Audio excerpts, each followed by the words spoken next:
போராட்டக்காரர்கள் மீது நடத்தப்பட்ட தடியடி தாக்குதலை கண்டித்து சாமலாபுரம் ஈஸ்வரன் கோவில் முன்பு பொதுமக்கள் இரவு முழுவதும் அமர்ந்து அமைதி வழியில் போராட்டம் நடத்தினர். அவர்களுடன் போலீசார் நடத்திய சமாதான பேச்சுவார்த்தை தோல்வியடைந்தது. தாக்குதல் நடத்திய காவல்துறையை பணி நீக்கம் செய்து வழக்கு பதிவு செய்து அவர்கள் மீது துறையினர் நடவடிக்கை எடுக்க வேண்டும். இரண்டாவது, பாதிக்கப்பட்டவர்களுக்கு உரிய நிவாரணம் வழங்க வேண்டும். தமிழகத்தில் பூரண மதுவிலக்கு அமல்படுத்த வேண்டும். இதுதான் எங்களுடைய கோரிக்கை. எங்கள் கோரிக்கை நிறைவேறும் வரை எங்களுடைய போராட்டம் தொடரும். உண்ணாவிரத போராட்டம் தொடரும். நள்ளிரவை தாண்டி 3:30 மணி வரை போராட்டம் நீடித்த நிலையில் 28 பேர்களை கைது செய்த காவல்துறையினர் அங்கிருந்து அப்புறப்படுத்தினர்.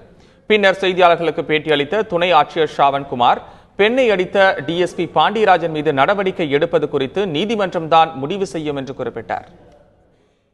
இந்நிலையில் தடியடி சம்பவத்திற்கு கண்டனம் தெரிவித்து இன்று புதன்கிழமை கடை அடைப்பு போராட்டத்திற்கு அழைப்பு விடுக்கப்பட்டுள்ளது.